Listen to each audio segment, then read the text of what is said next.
What's up, everybody? This is Trey Biddy with HawgSports.com, HawgSports.com. Today, we're going to take a deeper dive into this Missouri game. We're going to talk a little bit about Arkansas basketball, the game that was, the game that's coming up with Curtis Wilkerson. We'll also get into some recruiting discussion as well. All that and more on Hog Sports Live.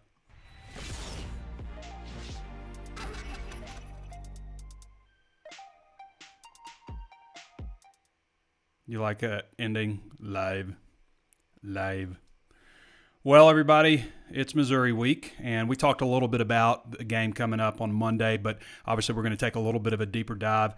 Some things have come to light since then, obviously with Rakeem Boyd deciding to opt out of his, remaining 11 days with the team. And I stopped short of being real critical over things like that. And in a normal year, when a player, I've made this abundantly clear, but I hate nothing more in a normal year, not COVID, in a normal year when a player takes it upon themselves to say, Coach, I'm going to redshirt 4 games in, and I'm leaving middle of the season. If you're going to leave and quit the team, do it before the season starts. Do it when they can prepare, when they can invest in somebody else. Don't do it 4 games into the season. I hate that. I just think quit is what it makes me think. I didn't like it when Kelly Bryant did it, and Arkansas was recruiting him, who obviously went to Missouri. I don't like it when any player at Arkansas does that. With Rakeem, it's a little bit different. I don't think we know all the circumstances. I hope we don't. I hope it's just not him just leaving. I think if it's just him leaving for the pro, I think he makes a bit of a mistake because some Arkansas fans, no matter if it's legitimate or not, will always hold that against him. It won't be the same as if he'd been the guy that had stuck through it the whole time. But we know he's dealt with injuries. He hasn't had the same breakaway speed. It could be all of those things that factor into his decision. And additionally, maybe he's worried about COVID. I'll tell you what Sam Pittman said about it. I haven't got my Sam Pittman voice down specifically, but I'm going to actually try. So he was asked his thoughts about Rakeem leaving and what's left of the running back room. Well, all right. Well, the tailback situation looks exactly like it did last against LSU, and with adding Dominique Johnson. So Traylon Smith will be our starting tailback, and you have TJ Hammonds, and you have Dominique, and you have Dante Buckner. The thoughts on Rakeem, he opted out, so opting out means that you're concerned about the COVID virus, and because of those concerns, he opted out. That's my Sam Pittman. It's not polished yet. I still got to get the tone right. But, I thought a poster on our board made a really good point that basically it's like, well, the shirt's red, and it's not green because it's red. Sorry, Sam, if you hear that. Bad impersonation. I need a few more years with you. I got to have a few more years to get you down.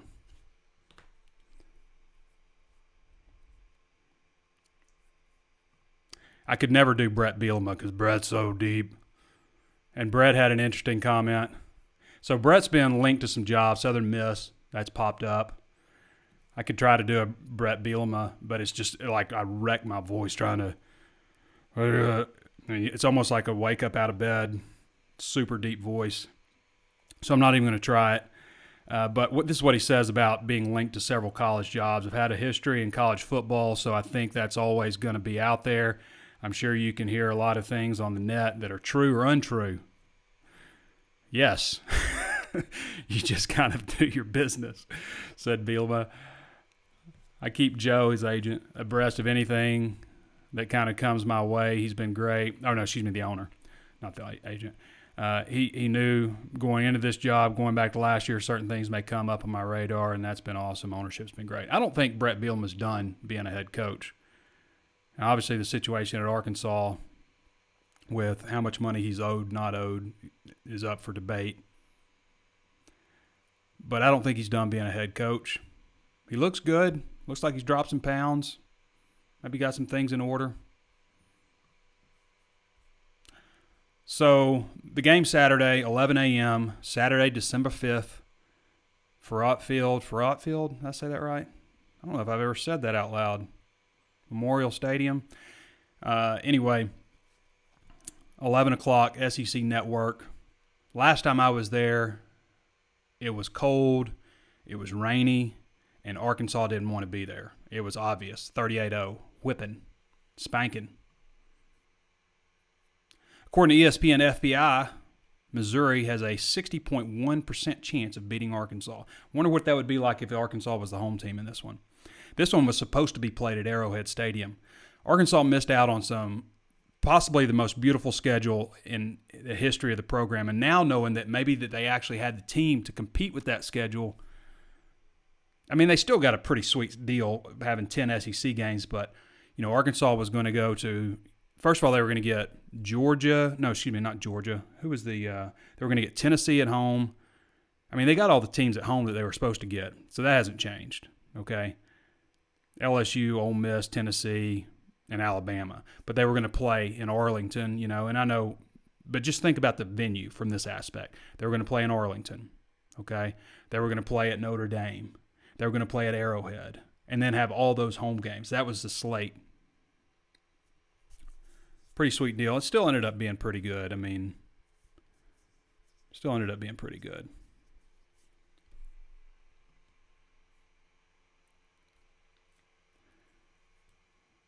So with the Boyd situation, just to get back to that, this is a different time. So it's kind of like, with special teams with Scott Fountain.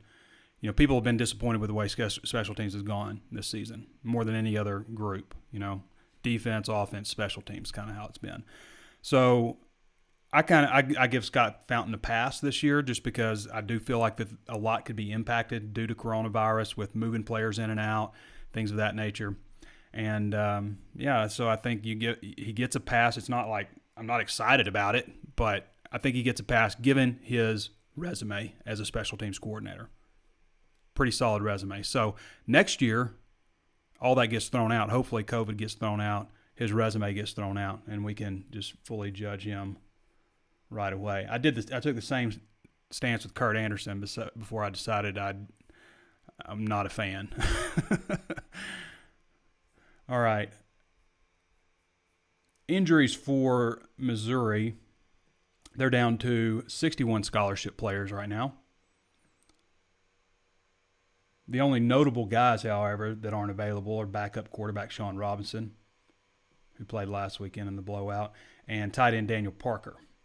And then also Jalen Knox, I believe that's their top wide receiver, hurt his leg against Vanderbilt, so he would be considered questionable for this one. Before we go any further, I got to remind everybody there's plenty of ways to watch and listen. You can always tune in on Facebook Live. Be sure to follow the page if you haven't done so already. Interact with the video. Also available on YouTube. Hit us, give us a thumbs up there, and subscribe to the channel. Let everybody know that you like it, grassroots it, share it, all that kind of stuff. Also available on Apple Podcasts. Throw us that 5-star review, and again, let everybody know what you think of the show. Also available on Spotify, Stitcher, anywhere else you can think of to find your favorite podcasts. We're going to leave it at that. I pushed you guys hard on signing up, and I appreciate everybody signing up for our big 75% off deal.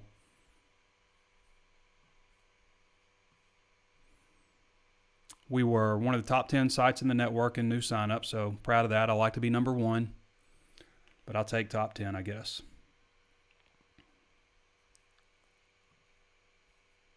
What else we got here? So it's Traylon Smith. As we mentioned, Dominic Johnson, who has been out for a good bit. Traylon Smith, who has home run speed. I felt like he was trying to break an 80-yarder about every time last time and just didn't have a whole lot of success running the ball. Now, Missouri's stout on defense. They're strong against the run. They're really strong against the pass. The number 3, I believe, total defense in the SEC at about 350 yards a game right now. So this will be tough sledding. It's not going to be easy. It's at Missouri. This isn't a guaranteed win. I think a lot of people feel good. I think, like, if you look at our predictions, which will come out tomorrow, you're probably going to see me, Mason, Curtis, Danny, probably all pick Arkansas to win.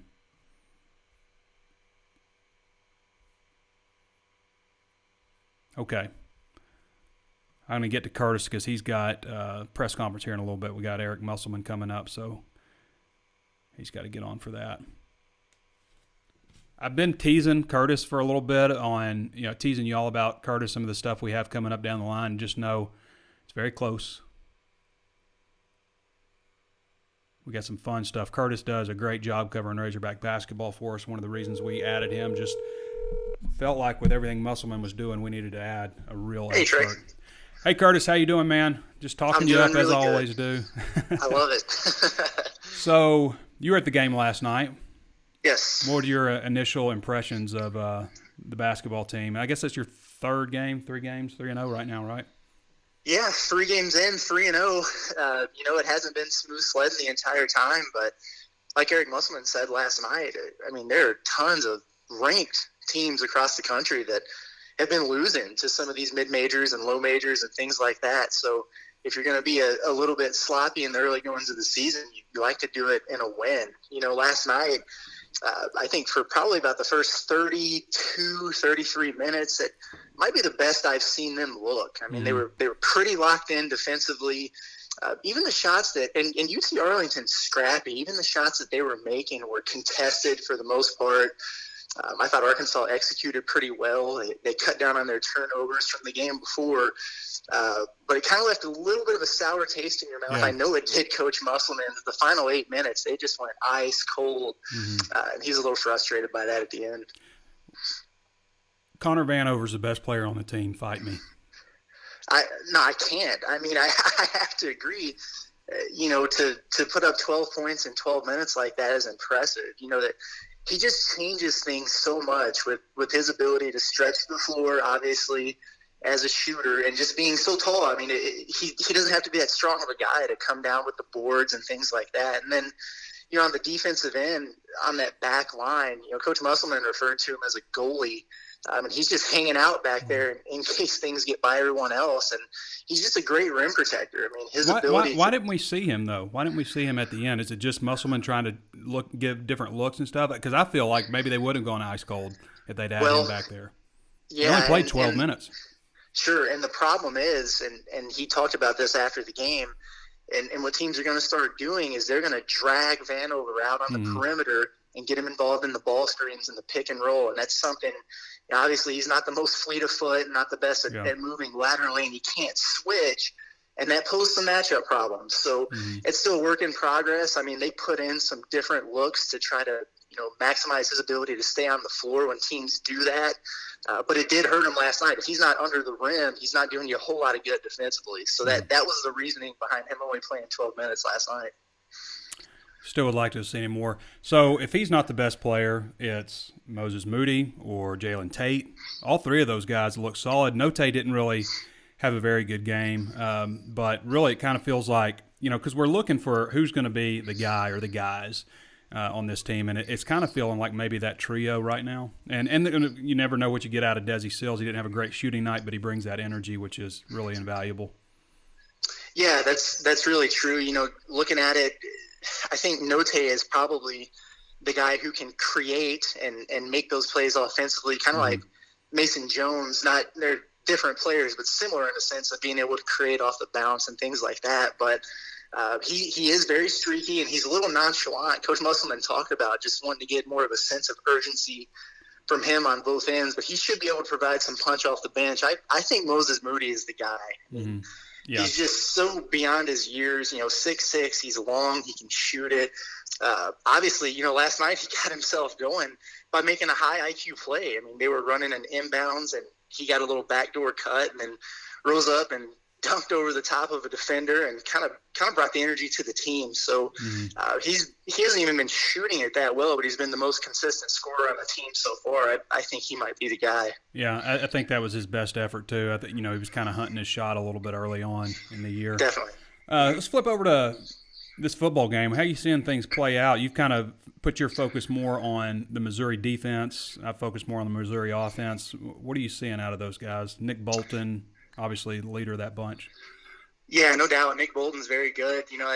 On the SEC teleconference, somebody asked Coach Drinkwitz over there, if there's a comparison between Nick Bolton and Grant Morgan, because they really operate in very similar fashions. And, he's a great player for them, obviously the anchor and the leader for those guys defensively. I mean, if you look at the numbers, for Missouri, I mean, they're top 5, top 4 in pretty much every defensive category. Yeah. So they are pretty stout. You know, I will say, and this is not to take anything away from them at all, but if you look at some of the teams that they've played, it's not necessarily the offensive juggernauts. You know, I mean, Kentucky, Vanderbilt, South Carolina, even Tennessee. And they had an interesting situation with LSU, obviously, with them coming up to Columbia. Exactly. So, you know, it kind of looks to me like, hey, for the most part, they've won the games that they're supposed to win. They've lost the games they were supposed to lose. And I tend to think that Arkansas should go out and beat them this weekend. Yeah, I think it'll be a close. Obviously, those road games are always tough. Always tough. I look for Felipe Franks to bounce back and have a really good game in this one. And, yeah, even though they don't give up a whole lot of passing yards and even fewer rushing yards. So, Curtis, Lipscomb is up next for Arkansas basketball. What do you know about them? Have you looked into those guys yet? Yeah, actually, I watched them play yesterday. They played at 4 o'clock before the Arkansas game, and for a majority of the game, they were the better team against a group from Cincinnati that, I mean, they're pretty much a perennial NCAA tournament team. So they look good. You can tell that they're very well coached. They play hard. They have a big man, Astudula, I believe is how you say his last name, but just a big bruiser, 6'8", 265 pounds. They run everything through him. I mean, he's a guy that scores it and rebounds it. He also leads them in assists. A couple good guards. So it's one of those mid-majors, again, that's picked to win their conference.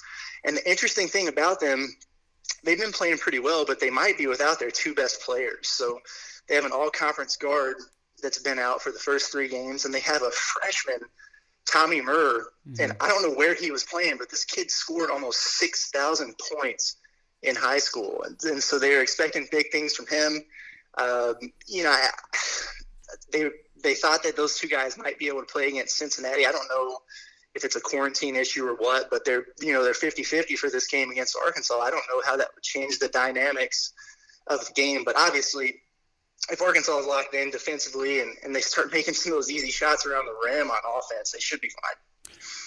Curtis Wilkerson joining us again. You can read all of his stuff. He did a VIP breakdown on, just a kind of an analysis on the game from yesterday, this morning, as well as he also covers recruiting. I was wondering before we let you go here, Curtis, I know you got the Zoom meeting with Musselman here in a second, but what is the latest with Razorback recruiting right now?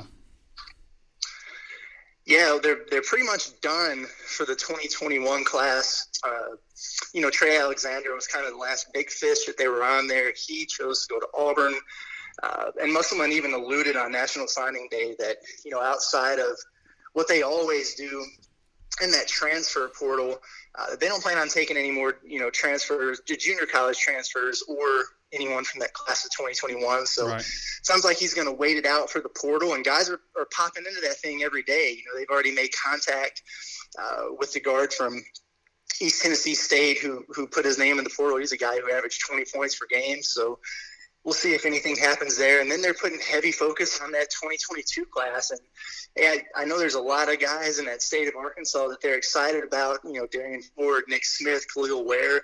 They're hot and heavy on all those guys, but they're talking to some pretty impressive out-of-state prospects too. So, Ramel Lloyd, one guy in particular, a top 60 prospect, 6'6" point guard, very good defensive player, high motor guy from California. They Zoomed with him earlier in the week, and I know he's really excited about the Hogs. So we'll see what happens there. I don't think they're going to wait around to see if all those in-state guys are going to pick up on them right away. Mm-hmm. All right, Kurt. Appreciate you, brother. Yep, anytime. All right, that's Curtis Wilkerson. Again, you can read all of Kurt's stuff at HawgSports.com. And you need to be following him on Twitter. It's let's bring his Twitter handle up, at @KurtWilkerson_. That's a great follow right there. Okay, next up we're going to Danny West, VIP recruiting man, Danny West.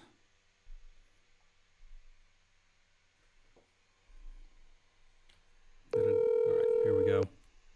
Trey Biddy. Daniel, how you doing, brother? I'm good. What's going on, man? Oh, not much. Just priming up for this Missouri game. We just had Curtis on talk a little bit about Razorback basketball. I'm sure you checked out the game a little bit last night. I did. Watched every minute of it. Hey, by the way, you need to start having Curtis come on last. You got to save the best for last, man. He's a lot better at this than I am. So, well, he does a good great job. He's been a great addition. I guess he's been with us for about 6 months now, and he's been just a great addition. But I did have him on early today because he's got Musselman press conference here in a little bit. Oh, that's right. Yeah. So, Danny, let's jump into this Missouri game real quick. I want to get your thoughts. How do you see this one playing out? ESPN FPI gives Missouri a 60.1% chance of winning. Yeah, that's not surprising. You got to be able to run the ball, man. You know, I sit here and I'll rewatch the LSU Arkansas game. Absolutely. I mean, it's just, if you're not going to be able to run the ball consistently, now I'm not talking about Traylon Smith or anybody else breaking these 30, 40-yard runs. That's not what I'm talking about. You got to pick up runs. 3 or 4. Yeah, exactly. And you say that more than anybody. I remember when we're sitting in the press box, you're just like, first down running yardage. I mean, but to your point, if you look at that game, Arkansas encountered 10 third downs. I think that was it. Not a lot of third downs. They were 0 of 10, and they did not have a 3rd and 5. They didn't have anything better than a 3rd and 5 until the fourth quarter. I mean, that's tough, man. That's going to get you beat. You know, now it's even harder.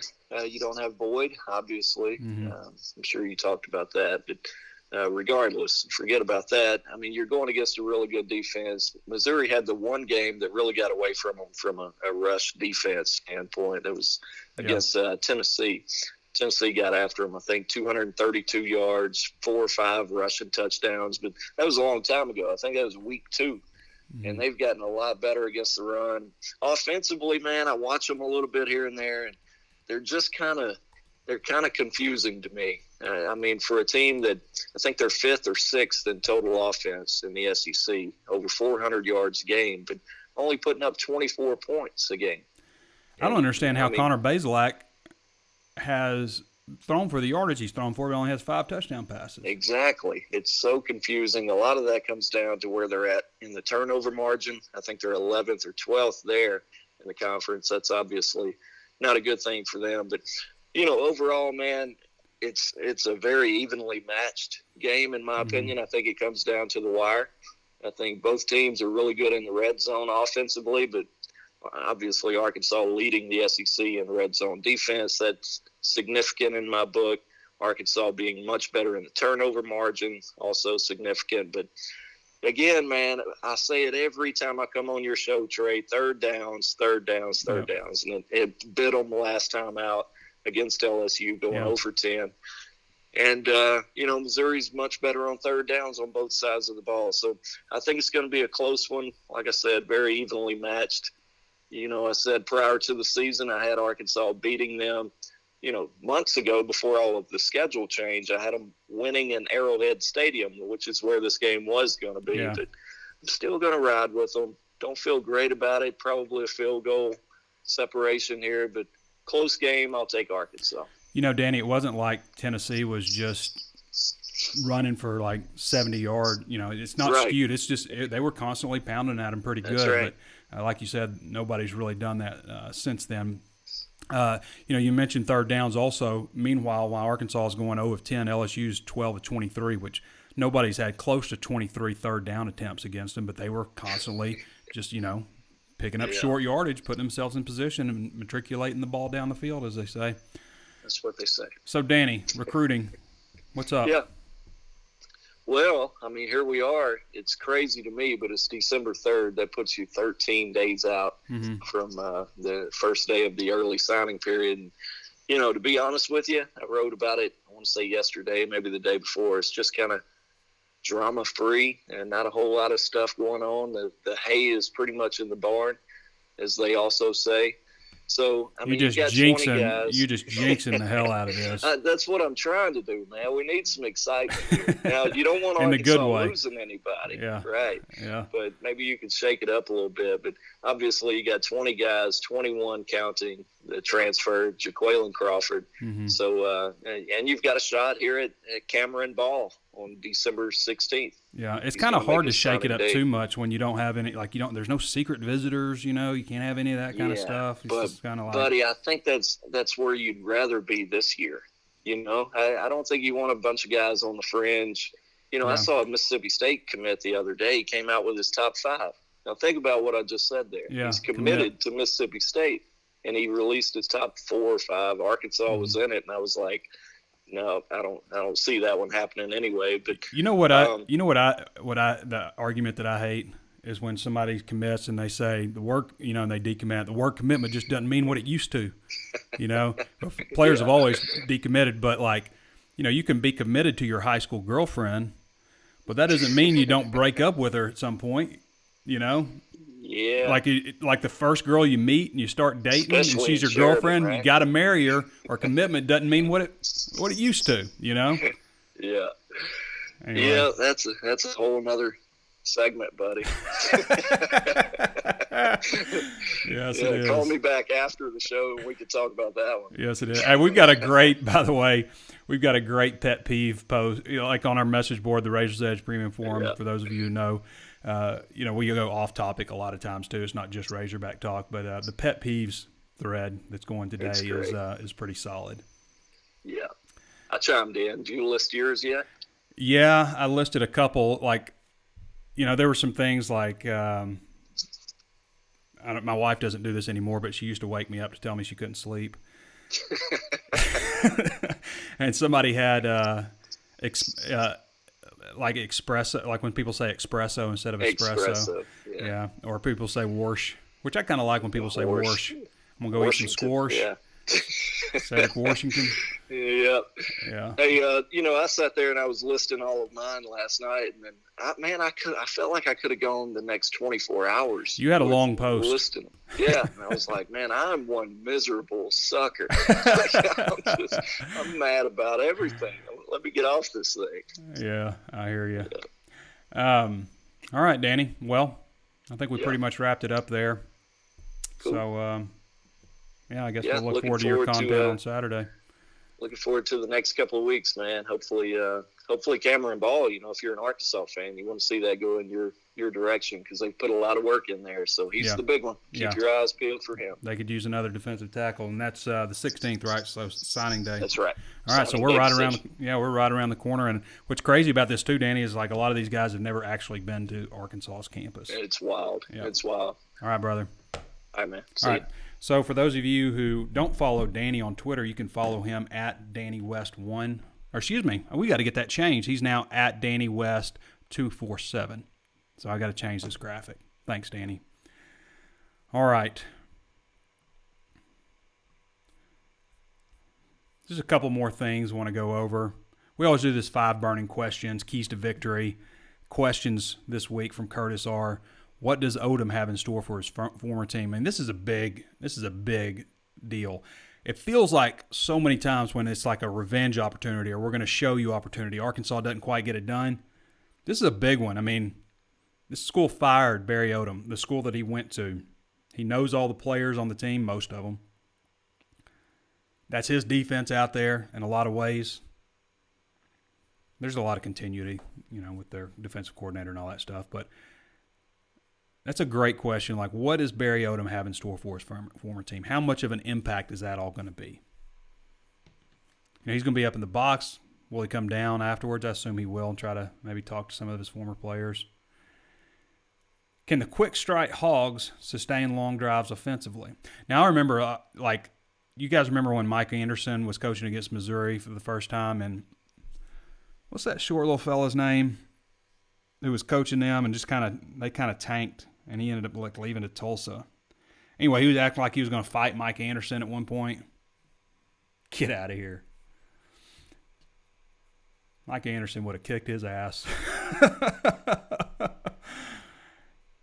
Can the quick strike Hogs sustain long drives offensively? That's a great question, too. I mean, they just weren't picking up good first yardage against LSU. We covered that pretty well. Besides Smith, who can the Hogs count on in the backfield? They don't have Rakeem. Amonte Spivey also opted out. I don't know if he's going to still remain with it. It's going to be a big question. Like all these players that are opting out, you still staying with the team? How's that going to work? So besides Smith, who can the Hogs count on in the backfield? Dominic Johnson, T.J. Hammonds is back there. Dante Buckner, walk on from Whitehall. Those are your backs. Traylon Burks, do you move him back in the backfield a little bit more? Will the Hogs muster up any form of a pass rush? They've struggled in that area. I think they would have liked to have run 4 down linemen against LSU some, but they just didn't have the bodies. And looking back on that, when you see who's out there, that game should have been canceled. I mean, you've got enough defensive linemen out there, but, I mean, they were moving the ball. I mean, the reason LSU had 23 third down attempts and converted 12 of them is because they were able to run the ball right at Arkansas, and they were able to fall forward for extra yardage. And that's what I worry about for Arkansas not having Rakeem, because once he did cross the line, he would fall forward. Can Arkansas seize the opportunity? Arkansas has lost 4 in a row to Missouri. Now, I get losing 4 in a row to Alabama. I get losing 4 in a row to Texas A&M. It happens. But not Missouri. And Missouri, it's not like they've just been dominant. You know, they haven't been just like up here. They've been middle of the pack to down here. I mean, if you go back to 2017 when they rushed back against Arkansas and really started that downward spiral, maybe you say that was the Auburn game, but that one certainly didn't help. But Missouri wasn't very good that year. Keys to victory, always the same: penalties, turnovers, special teams, injury/COVID. All those things are going to play a big role. And the special key is third downs, which we've been talking about pretty much all day. I like to ask 10 poll questions. You can go to HawgSports.com and vote on these. What's your level of dislike for Missouri? Most people are picking I have a growing dislike for Missouri.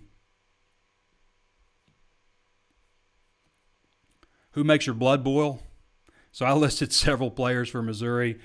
Eric Zeus Beisel, you remember him?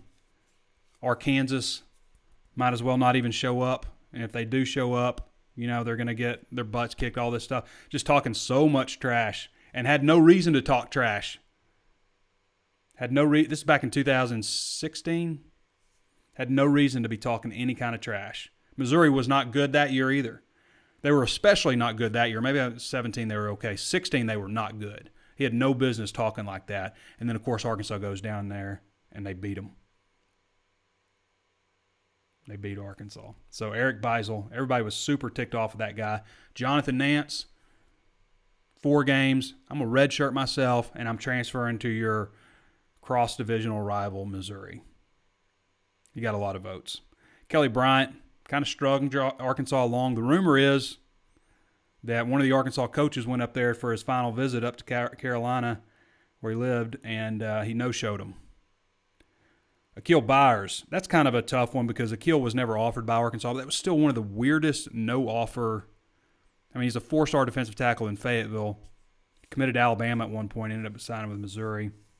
Demarie Crockett, kind of a similar situation. Well-regarded recruit out of Little Rock, and Arkansas didn't offer him. He ended up going to Missouri, and Arkansas didn't offer him. He went to Missouri and ran for over 1,000 yards as a freshman. Dorial Green Beckham, who has got the most votes, 41.27.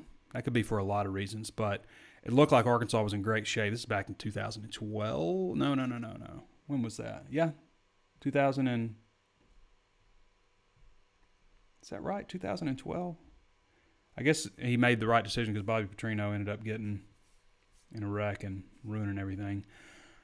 Felipe Franks, total yardage against Missouri. Most people are saying 250 to 299. That's 40.87% of voters are saying that. Connor Bazelak, passing yardage. That's total yardage, by the way, 250 to 299. Passing yards for Connor is, most people saying 200 to 249, right at 40%. Traylon Burks, receptions. Most people, this is a pretty wide range. There's a pretty good number of votes, anywhere from 4 to 8. But most people said 6. I'd like to see him have 8 catches and 8 rushes. That would be fine with me. But he's only had 15 touches once. I think he needs to have 15 touches every single time he's out there. How many yards will Traylon Smith amass, both rushing and receiving? Most people, 40%. A lot of 40% on here say 100 to 124 yards. I think I voted a little bit more than that.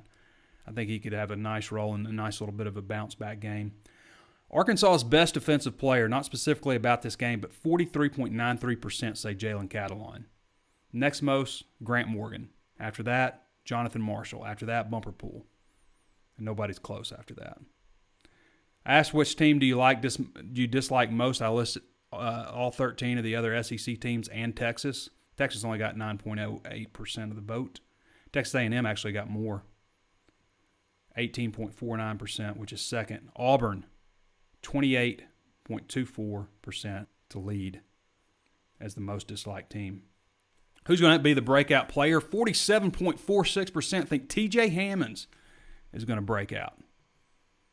It's going to be his game. Next most, Hudson Henry, 22.6. Hudson's done some good things. He hadn't had that just like huge game. Trey Knox, 21.28. Who would win in a fight? This is always a popular question. So I went back and found like every defensive tackle who's been drafted at Arkansas over the last 40 years or so. I think Dan Hampton was 79, so a little over 40 years. I also include Sasha Lancaster, just for the fun of it. I probably should have included D.D. Jones. He got in a lot of fights in practice.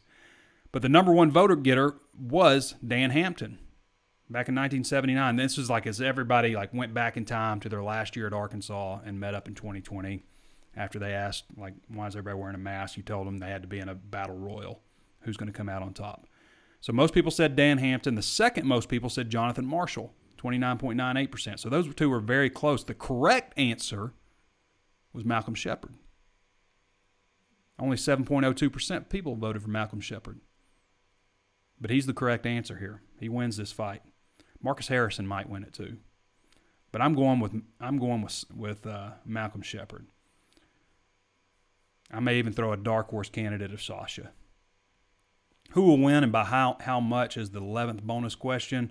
Arkansas by 8 to 14 points. 47.37% of people said that. We'll take a look back at those later. See how right everybody was. What else do we want to get on? You know, I have brought this up a little bit, but like who could return who are seniors? There's 16 seniors that are playing right now. You got 3 guys who opted out: Jerry Jacobs, Rakeem Boyd, Jaboise Nwana. So 16 guys. Devion Warren's a strong possibility. I think Hayden Henry is a possibility. Ty Clary I could see coming back. You know, Ty Clary's an offensive lineman, never redshirted his first year. Dorian Gerald, possibly. I don't think he's quite had the season he thought he was going to have. Had some injury situation early in the year, so he's a possibility. Felipe, I think, probably will go. You know, he's a guy that also redshirted his first year at Florida. He's been through quite a bit. Been in college. This is his 5th year. Jack Lindsey, possibly. Not that he would add just a whole bunch in terms of on-the-field presence, but he's a likable guy people like on the team. Starting holder. Tyson Morris, I think it is an opportunity for him to come back. Micah Smith, been injured most of the year. Grant Morgan, see what the NFL says. That would be awesome to get Grant Morgan back. The thing with Grant, I don't know that like he's going to improve his draft stock any by coming back. Deion Edwards hurt all year. A.J. Reed's possibility to come back. He's got to look at. T.J. Hammonds, who's been here for 8 years. Jonathan Marshall, I think, has positioned himself pretty well to move on. I don't know if Jaboise Nwana is still going to remain with the team or not. Myron Cunningham, look at his draft grade, make a decision after that. I think Blake Kern would be a very welcome addition. Xavier Kelly, maybe. You know, a lot of those guys, like, if you've been in college for 5 years, I could see, like, okay, I'm going to move on, but we'll see.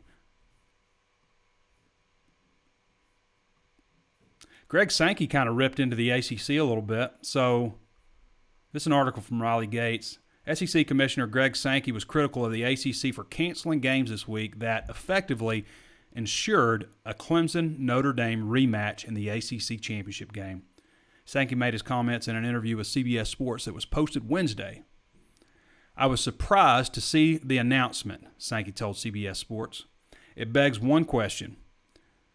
If their 2 most highly ranked teams were, for instance, ranked 5 and 6 in the CFP rankings, would this decision have been made? A little shade at the ACC, which I have nothing but love for the ACC, by the way, because they were right there with the SEC. We're playing football. We're getting through this. I mean, so far, like, despite all the naysayers, and yes, there have been coronavirus cases, I haven't heard of like a lot of like any health issues, like any serious health issues I haven't heard about with any players. Not to say there's not been some, but I think it's pretty clear right now that the correct decision was made to move forward with the college football season. That seems obvious to me at this point. Like even some of the heart stuff that they were worried about, as more research has shown, not as big a concern at all as it once might have been when the Big Ten came out and said they're canceling or postponing the season, which they were wrong for doing. I think it's played out to where people who said let's play football, let's do it this way, were right. I mean, Arkansas, we're going to find out tomorrow on the Alabama game, but if that's scheduled as expected and Arkansas makes it through and they play that game, then Arkansas will have played all 10 games that have been scheduled and only had to postpone one, I should say.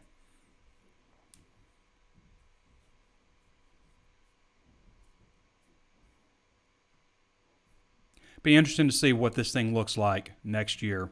As this vaccine starts rolling out, people start taking it. Obviously, you're going to take your healthcare workers, frontline people are going to get it first, which is obviously important. Senior citizens, people over 65. I'm not sure if they'll do over 75 first or how they'll do it, if they'll stagger it. But people over 65 probably be next. This hasn't been put out there, finalized or anything, but that's how it looks. You guys might find this funny, but if you start hearing some nail guns and stuff, it's my roof. My roofer is up there right now. I hear them. Hopefully they're done with that today. Yeah. All right. I'm going to look at and see if we got a couple of questions here and there. Gary Thomas, like my impersonation. Appreciate that. Wesley Harris says, I'm absolutely the best. Let's just say I'm okay.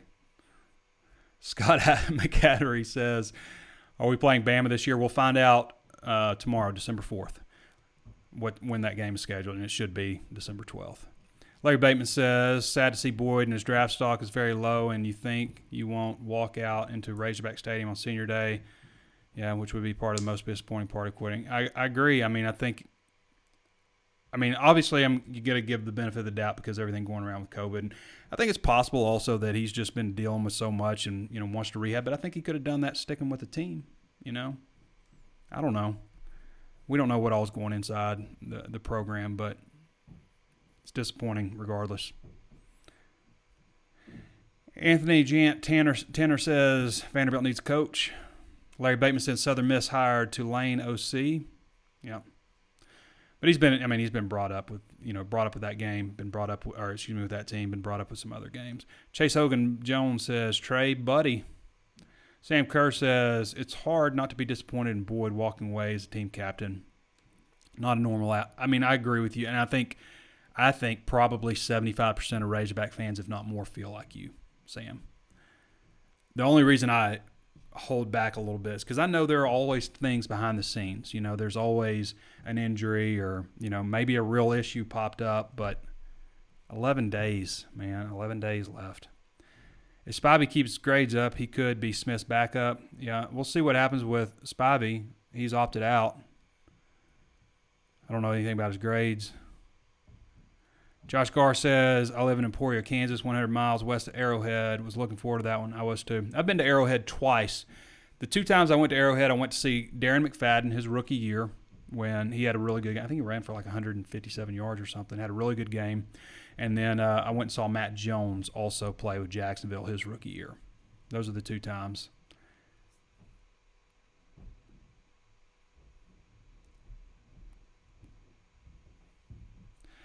Randall asks, who do we see the top backup? I think probably Hammonds will end up getting the next most, but I see 90% of the carries for running backs at least going to Traylon Smith.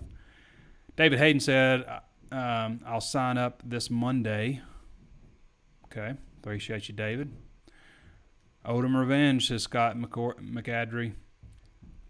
Anthony says Bryles needs to open up the playbook. He did late against LSU, and it worked. They still had that long pass to Burks. It wasn't like a super deep one, but I want to see him get some more touches.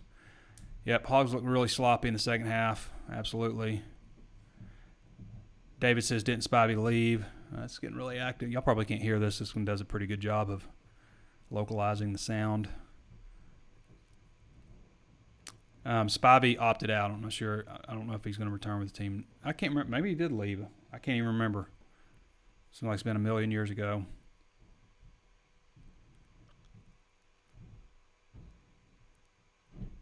Got to win this game. So tired of losing to Missouri, says Nathan Espinoza.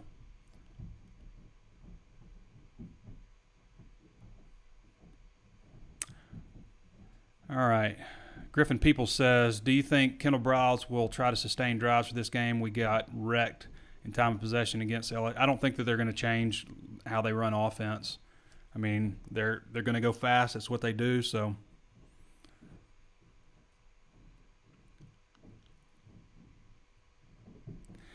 Don Eldred said, did Oglesby leave the team? Is he still injured? He had, I believe, a season-ending injury. Something with his foot. David Honey says he agrees the LSU game should have been canceled. Philip Patterson says line KJ as a running back. I mean, if you need some short yardage, he's a guy that could get it. That's a good point, Philip Patterson. David Honey agrees. Don Eldred said you can't cancel if you don't meet the benchmarks. True. The SEC is the one that cancels the games, but, I mean, if it's me, and I think other teams have probably done something like that, if I look at my team and I'm like, whew, we are really limited here, I'd be like, hey, Torian, you got to go into quarantine. Hey, hey, Matteo, you got to go into quarantine. And then this is, you were in contact. Okay, you were in contact that much. I'm serious. I think probably teams have done stuff like that. And, I think Arkansas probably saw this as an opportunity. They wanted to make sure that they play LSU. LSU looks very beatable, but just missing a little bit too much on the defensive line. Who are the officials for this game, says Larry Bateman? I'm not sure. It's a good question. I know who we hope it's not.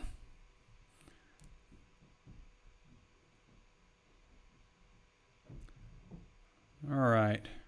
Jonathan Moses says Trey Flowers, ? Heavyweight. So I didn't include defensive ends, but Flowers would be a good candidate.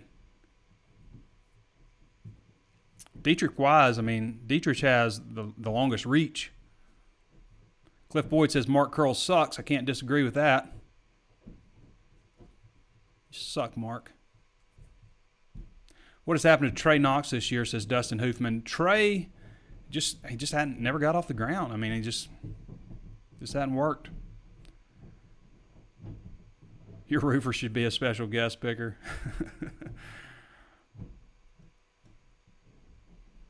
All right, here's the last one.